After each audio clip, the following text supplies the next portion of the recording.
Welcome to Bridge Elections FAQ, a live discussion where we talk about your questions about the 2024 election. It's hard to believe, but we are just a few weeks away from the election. I'm Isabel Lohman, the education reporter at Bridge Michigan, a nonprofit, nonpartisan news outlet, and I'll be moderating today's discussions. You had recent questions about polling, electric vehicles, and the latest news. Reporters Malachi Barrett, Lauren Gibbons, and Simon Schuster have the answers. If you have another question for our reporters, you can drop them in the chat and we'll try to get to as many of them as possible. You can also go to our website, bridgemi.com, where we have a bunch of previously answered questions from readers. If you'd like, we'd love for you to subscribe to our YouTube channel so you never miss a show. And events like these are possible because of our Bridge Michigan members. If you'd like to join this membership community, you can join so at the link in the chat. Let's get started with some questions to Malachi. Vice President Kamala Harris is visiting Detroit Tuesday. Malachi, what are Detroiters saying about Harris's bid for the White House? Yeah, so I'm based here in Detroit. I'm part of the Bridge Detroit newsroom. And it's really interesting how Harris is barnstorming Michigan now. She's coming to Detroit twice, Tuesday for a radio interview with the Breakfast Club. And then she's going to be back on Saturday to kind of commemorate the start of early in-person voting in the city. We have early voting centers that are going to be opening up on Saturday. And there's a lot of like events and activations happening around that. And then Obama is coming as well later in the month, 2 weeks before Election Day. I've been talking with some folks over the weekend about this, and for them, it kind of signals a course correction. For months, we had kind of heard from community leaders that were making comparisons to, that Democratic nightmare of 2016, the kind of feeling that voters were being taken for granted, particularly the base of the party, Black voters here in Detroit. And I was texting with a Democratic official this morning who said that the campaign was telling surrogates they may not actually even come back in October. Harris herself wouldn't come back to Detroit in October, and that has changed. I mean, they're really putting a lot more emphasis on Black voters. They released a economic agenda for Black men, and there seems to be a particular battle for Black men. Some polling over the summer and into the fall had suggested that support for Harris had lagged behind Biden in 2020. I think that's part of why you're seeing her go on the Breakfast Club. She's been showing up on some other kind of podcast alternative shows like the Shade Room. So yeah, I mean, I think voters, are enthusiastic to support her here in Detroit. I think there are some folks who feel a little miffed by the campaign's focus on Republicans, who may not love Donald Trump, and undecided voters, whoever that may be at this point in the race. But the campaign seems to have heard that concern and have, shifted their attention back to the city with a couple of weeks left to go here. And they just released that ad over the weekend as well about, they should be so lucky to be like Detroit. That is a play on something that former President Donald Trump said last week at a Detroit event. Simon, can you talk about what Trump said at that event and how Detroiters responded to that event? Yeah, absolutely. So this was a speech, an address he gave at a gathering of the Detroit Economic Club, where Trump said the whole country will be like Detroit if she's your president, referring to Democratic nominee Kamala Harris. And I think there was little reaction in the room to the statement in the moment, but Democrats and some Detroiters as well, some Detroit politicians made hay with this. They went and said, Trump was casting this as a negative thing, that this idea that Detroit, which he described in 2020 as like living in hell, that whatever fate Detroit is experiencing, that the rest of the country will experience it if Kamala Harris is president. But Detroiters, boosters of the city, are seeing the city in recent years in a very different light. They're seeing, increasing employment in the city, raising wages, rising home values. It's reversing decades-long trends of decline in Detroit that, more than a decade after the city's bankruptcy is finally seeing some reversals on. And so, we had less than 24 hours later, we had a ad come out from Harris's campaign, really emphasizing that, they should be, with a profanity, they should be so lucky to be like Detroit, if Kamala Harris is president, which is why you should vote for her. And I think also that this is sort of illustrating the two sides of Donald Trump that we see on the campaign trail. Even while the Trump campaign is actively trying to make inroads to Black male voters, a crucial population in Detroit and a crucial source of votes for the former president, you also, hoping that he's going to take sort of more strategic, targeted attack in his rhetoric. Instead, you have this version of Donald Trump that also likes to riff off the cuff. the guy who talked about in 2016 or 2017 rather in his inauguration speech about like carnage and urban decay in the United States and him reversing that. I think a lot of his still personal viewpoint of the city is through that lens, and you're seeing that reflected in some of his more off the cuff remarks. This was an ad-libbed phrase; it wasn't included in his prepared remarks. But still, it's something that really resonated. And as Democrats are really trying to, as Malachi noted, make this course correction, this sort of adds a little fuel to their fire. And they're hoping that they can seize upon this and say, here's how Donald Trump really feels about Detroit. Even as he's courting you, maybe he kind of looks down upon the city as well. How important, Malachi and Simon, how important is Detroit in this election? Yeah, I mean, it's really important for Democrats in particular. They need turnout to be high in the city. I mean, we've talked about this a lot this year, but just the way that the math works in high turnout elections, Democrats have a much easier chance of taking the state. We're a battleground state. We're very important to the calculus of the Electoral College vote with what it takes to become president. And Republicans have been more open about their efforts to come to the city and try to peel off disaffected voters, try to appeal to Black men.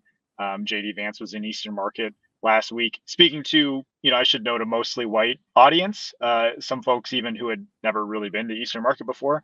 But the chair of the Michigan Republican Party said that, we are actively here in Detroit. We're trying to peel off voters. They've been doing the same in communities kind of connected to the city, like Hamtramck and Dearborn as well. But it was funny. I mean, like the Trump remarks, it was almost like that scene in Avengers with the portals opening. It was like everybody immediately came to like the defense of the city. The mayor had a statement out on social media, like, within a couple of hours. People were like, hey, back off the city. People were very prideful. Tigers were in the playoffs last week. Unfortunately, they lost on Saturday, so that was a bummer. But then the Lions delivered a whooping to the Cowboys on Sunday. So there's a lot of pride in the city, beyond kind of the people who live here too. So it was a weird battle for him to pick there. But in terms of like, the overall calculus, I mean, it's pretty simple. Like the Republicans feel that every voter that they can turn, even if they only get a small percentage of the votes in the city, is going to have a pretty, magnifying effect for the statewide results. Yeah, and I think that just to add on to that briefly, I think that the messages that you see, we overuse a lot of the times the word microcosm when talking about Michigan elections, but the economic trajectory that Detroit has seen over the President Joe Biden's first term has really played out for these residents. We've seen this huge urban revival and economic, a ton of investment pouring into the city, but it's also not touching all residents of the city. Not everybody's feeling materially that resurgence, right?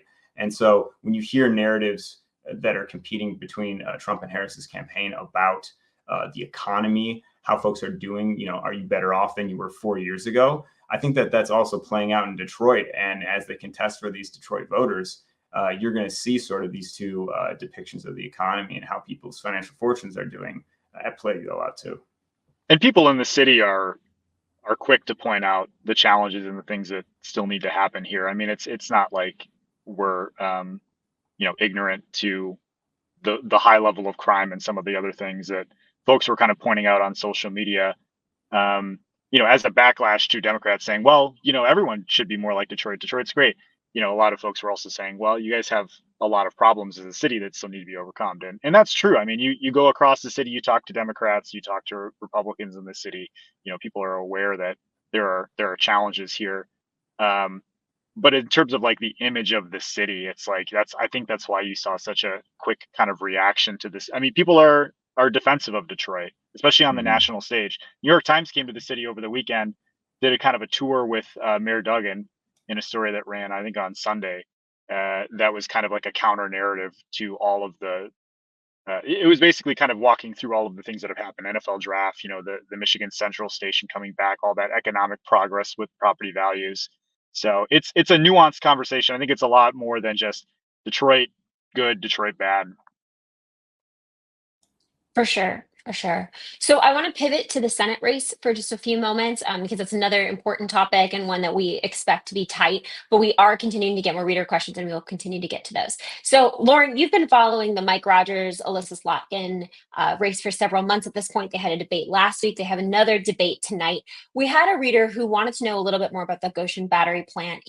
This person said, They asked, why are people upset about a Chinese company opening up a plant if the community benefits outweigh the benefits for the company? Can you speak to that? Yeah, and just to preface that, the reason that it's coming up in the Senate debate is because Republicans and Mike Rogers in particular, as well as former President Donald Trump, have really brought this to the fore.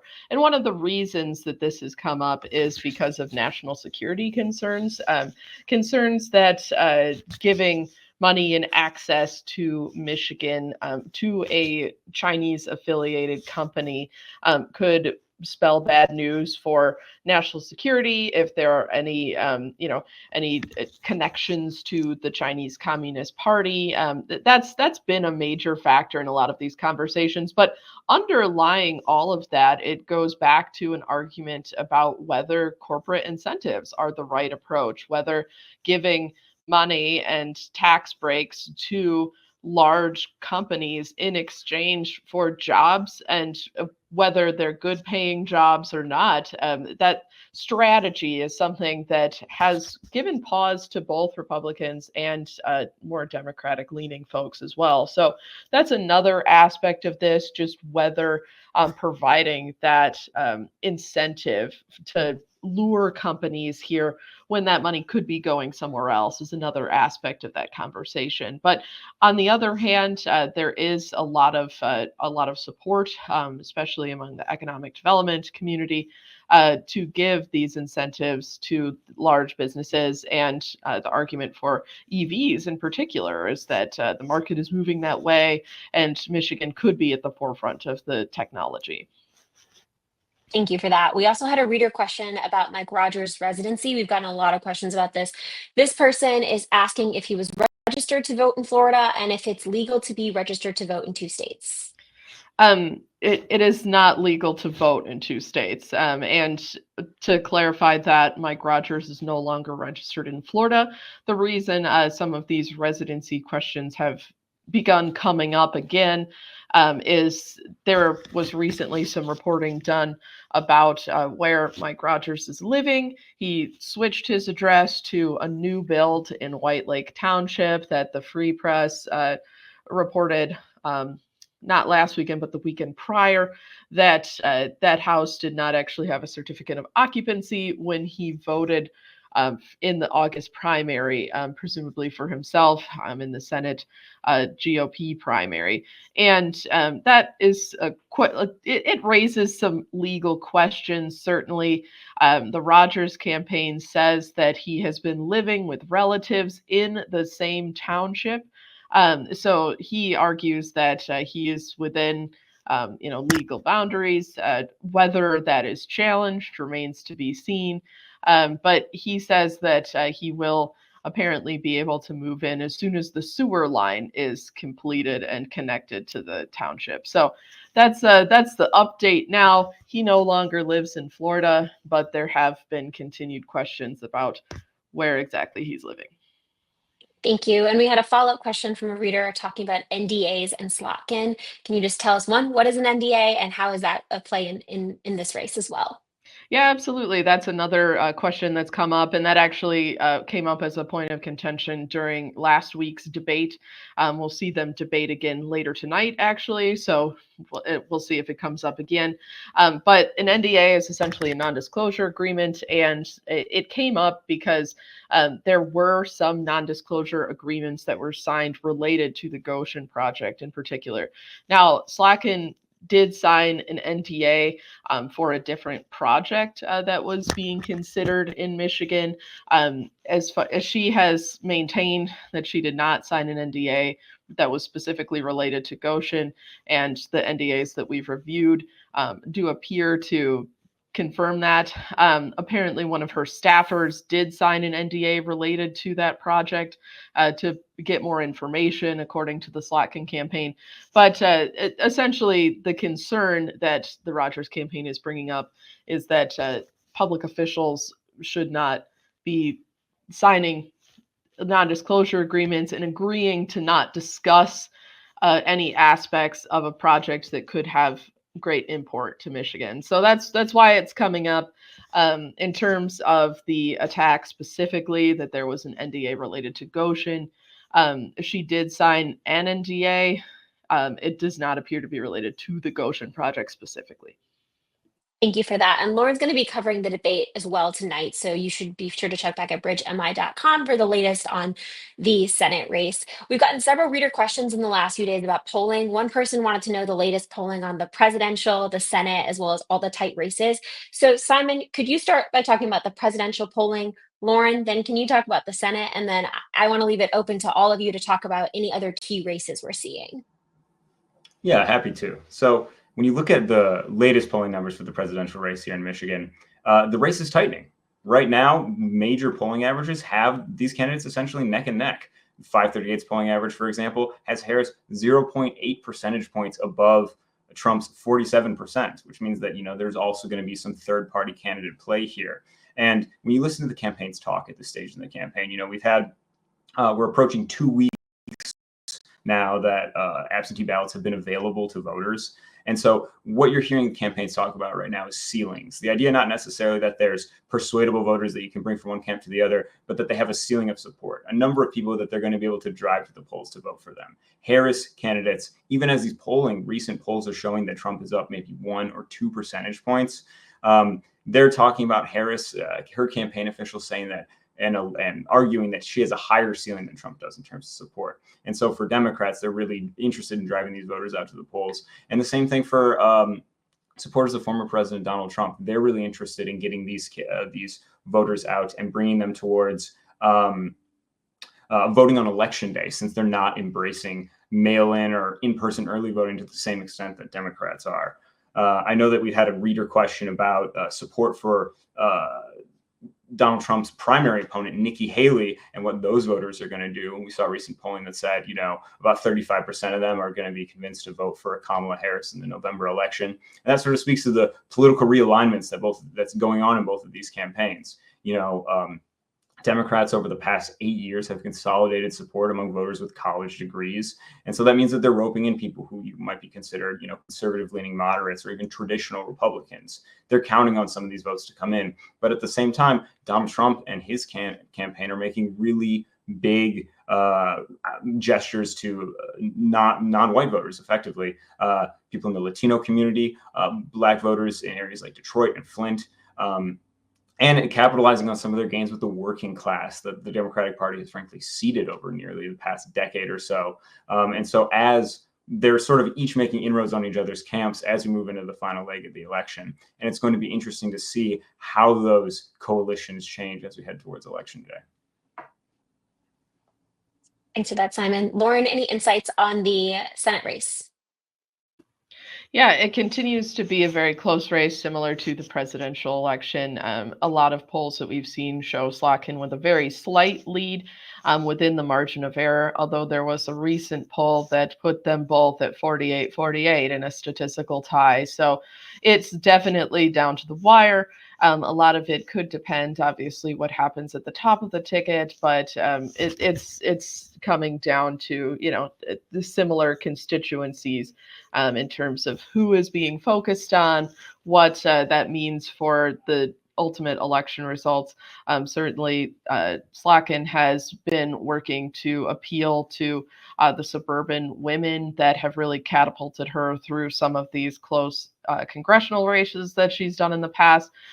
Mike Rogers is really hammering home points about the economy, really trying to appeal to, both the red-blooded Republicans and also those quote-unquote undecided voters or folks who may be leaning, towards the middle on moderate issues, but really concerned about high costs of living. So there's a lot of dynamics at play, but ultimately, it will likely go with whatever the statewide trends end up being. Thanks for that. Simon and Malachi, any other specific races that you're thinking about or constituencies? I know I reported recently on young voters. Any other groups that you're thinking about? I'll just bring attention to one group that I don't think we talk about very much, Latino voters in Detroit. I'm very interested to see what happens in the southwest part of the city. There has been some polling to suggest that they are actually less engaged than Black voters. So I'm kind of curious to learn more about that. But I haven't seen a lot of direct outreach to those voters, particularly in Michigan, although we know that there are some communities, I'm thinking particularly kind of around Grand Rapids as well, that have a large number of Hispanic voters. We haven't seen that outreach on the same level as, Arab American, Muslim, Black voters. So what's going on with them? I don't know. Let's find out. Yeah, I think Malachi's point is a really good one. And at least on the congressional level, two of the races that I think are really going to be the ones to watch coming into this final stretch of the election are in the 7th and 8th districts. The 7th district comprising around the Lansing area between Curtis Hertel and Tom Barrett, and the 8th district between Kristen McDonald-Ribbit and Paul Young, and that's comprising Flint, Saginaw, Bay City, and Midland. These are really close races. The 7th in particular is one of the most expensive in the United States in terms of spending on advertising. People are getting bombarded here. And Alyssa Slotkin had previously held this district, and people are essentially neck and neck here. It's going to be a difficult race for Democrats to hold because the district leans Republican. So that's going to be a fascinating race, as is the one in the 8th district as well. But in terms of crucial voting blocks, Isabel, I know you touched on it briefly earlier, but I know you did some reporting recently on sort of where young voters are at in this election, since they were such a crucial aspect of Joe Biden's win here in 2020. You talked to them. What are they saying? Yeah, there's roughly 1.5 million young people, so ages 18 to 29, registered to vote in Michigan. And if they were to all show up, they absolutely could sway an election. But we've seen in the past that young voters don't vote at the same rates as older groups of people. So I went and talked to high school students and college students and other students who are working towards a trade, apprenticeship, some sort of skill certificate. And they talked a lot about abortion, and they talked a lot about the economy. Several people I talked to said that they were concerned about the cost of living across the board, whether they were leaning Trump or Harris or not even voting in the first place. They all talked about just an influx of political ads, whether that's on their favorite streamers or on their podcasts or on Instagram. They talked about feeling tired in terms of how much content they were seeing, but also feeling like maybe the candidates still weren't necessarily trying to care about the issues that they care about the most. The Israel-Hamas war also came up, so I'll be interested to see what comes from this next. It really spanned quite a spectrum in terms of some people saying, I'm for sure going to vote, and some people saying, I'm just not sure I'm going to. I Yeah, know we so have talked about it a lot, but like I don't think we should ever underestimate the impact that the Gaza war is having on this race. I remember back in the primary, when the uncommitted movement was getting started in Michigan, there was kind of a feeling that maybe this would be resolved by, October, by the time we were voting on the presidential election. It's probably escalated, if anything. I mean, we're seeing, some pretty horrific scenes over the weekend. This is very fresh in the minds of people. It's affecting voters in Wayne County. We've had a Lebanese immigrant who was killed in an Israeli attack, I think a week or two ago. So that is still going to be, a major impact on how folks are feeling here. yeah, and when you talk about Arab Americans as a crucial voting group in this election, Americans of Lebanese descent, they're one of the largest blocs there. And so with this new front opening in the war in southern Lebanon between Israel and Hezbollah, that's that's going to have, I think, a huge seismic ripple effect on this election. And it's going to be interesting to see where that goes. And I know, last time I was in Detroit talking about different voting groups, I got to interview when I was at a Trump campaign event in a church in the city, a rapper who's pretty big in the local scene, Isor Vezo. Can you talk to me, Malachi, a little bit about the attempts that Harris's campaign has made to sort of activate some of these Detroit influencers to move away from the inroads that Trump has been making by bringing in some of these local celebrities? Yeah, it was interesting. I think it was about a month ago. We had a story where they got some folks together. The campaign brought in the only Gen Z member of Congress, Maxwell Frost, I believe his name was, and they basically handpicked a number of influencers in the city who really don't talk about politics much on their pages. It's a kind of lifestyle content, fashion, things happening in the city, people who kind of show off different events and kind of scenes and cultures in the city, and basically ask them to start, getting more involved in this campaign. I don't know if I've seen that really translate in kind of the weeks since. I don't know that I've really seen. I mean, I follow a lot of these people online. I don't see them talking more about how great the Harris campaign is. And this was at a time when, Trump was going online with like the Paul brothers and Aiden Ross and trying to show up on these streamers. And we've seen Kamala Harris kind of double down on that as well. She went on like Call Her Daddy and some of these other kind of podcasts. Some of the traditional media folks are a little miffed that she's spending more time with them, but I think it's clear what the strategy is there. But I think, I don't know. I think that's still an evolving kind of situation. I know that the campaign is really hoping to find kind of more organic engagement there. I just don't know that I've really seen it yet. Gotcha. And there's not that much time left for you to see it either. There's 3 weeks left. So I want to be respectful of all of our readers' time. So we have just 2 more questions. One, because we continue to get questions about the polls, I thought this reader question for Simon was really, really important. We continue to get asked, how accurate are polls? How do pollsters find their respondents? How can we trust these polls? This person asked, how do we as consumers who are bombarded with poll information and predictions, how do we know how statistically robust these are?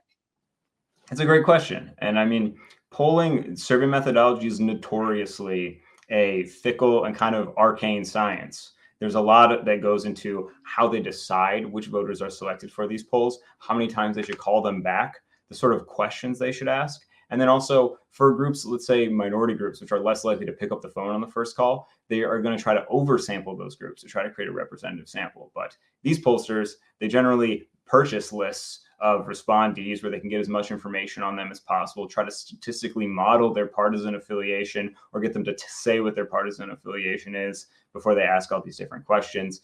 But even so, even if you ask questions of the same topic that might be worded slightly differently, 2 different polls can get widely differing answers because people tap into sort of the psychology of how these different questions are worded. We've seen, for example, they asked a question in a recent Quinnipiac poll that, whether Michigan voters or battleground state voters thought there should be federal incentives for EVs, and they overwhelmingly said no. But then at the same time, we had a Detroit Regional Chamber poll that says, if EV project is contested between Michigan and Texas, should Michigan match all of Texas's incentives to win the project? And almost 80%, more than 2/3 of voters said yes. So it shows that sort of while you can try to extrapolate and get general answers about these questions, it often can be pretty fickle. At the same time, in these presidential races, we have a lot of voters which are in the margin of error, which means, if it says that 46% plus or minus 4% in the margin of error, that means that the real level of support is between 50 and 42%. And so they're within 8 percentage points of each other in a 4% margin of error. It means they're statistically tied. And so where you can get sort of a potentially more precise result is looking at some of the polling averages that some of these outlets are putting out, such as 538 or Real Clear Politics. These can get you a little bit closer to the real answer in terms of where these polls are at, and can also often help you avoid outlier polls, one poll that's going to be a markedly different, but not necessarily inaccurate result from what you've seen from the rest of these information. And when in doubt, readers should just email you, right, Simon, and just say, is this Always correct? happy. Yeah. Yeah, happy to answer Okay. questions. And now I'm going to make our head spin just a little bit because I know we're talking about 2024, but there's also 2026. Malachi, you just had a story out today about Detroit Mayor Mike Duggan. He's forming a new nonprofit, and that might signal something in the future. What's going on?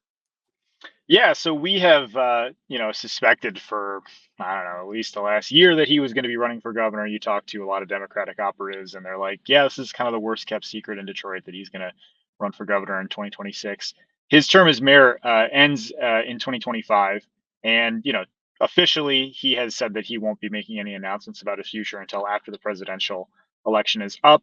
But we have seen some signs that he is putting himself on more of a statewide stage. You can think back to the Mackinac Policy Conference when he was talking about, the state's responsibility to address the mental health crisis and open up kind of more psychiatric facilities in the state.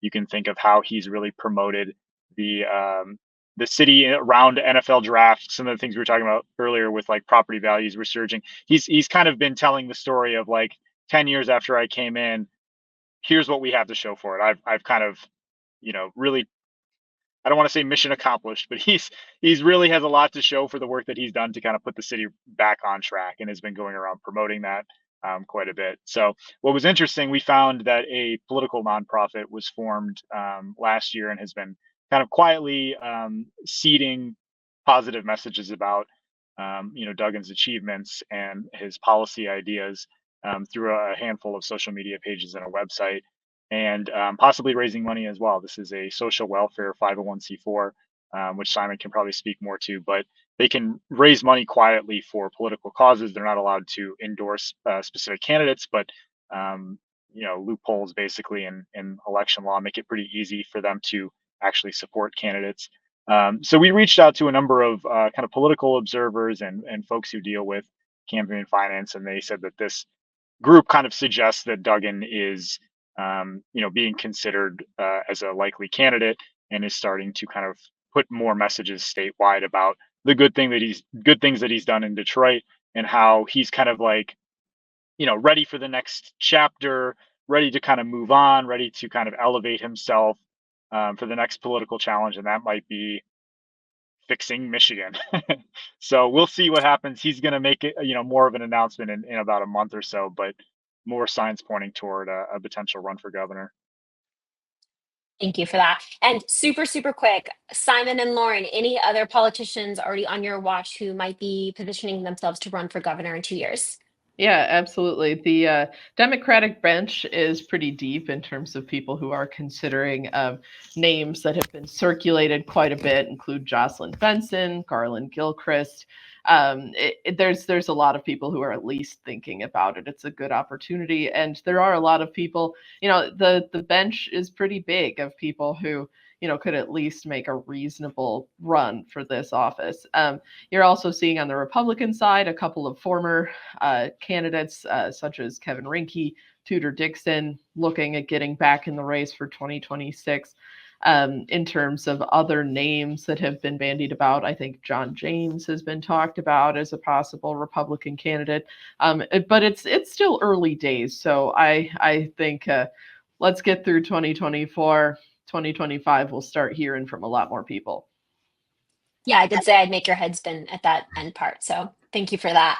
Well, we are so grateful that our readers spent part of their morning with us. We answered questions about how you can figure out what is a reliable poll, how the Haley voters might vote, how Harris and Trump are trying to get key constituencies, including Detroit voters, to vote for them. We talked about young voters. We talked about a whole bunch of things. You can go to our website, bridgemi.com, for a full recap. You can also go to our website to find our nonpartisan elections tracker and voter guide. We'd also love for you to hit the subscribe button on YouTube. That makes sure that you know about each of our FAQ shows and helps us just make sure that we are getting our content to you. Thank you so much for spending part of your morning with us, and we'll be back next week.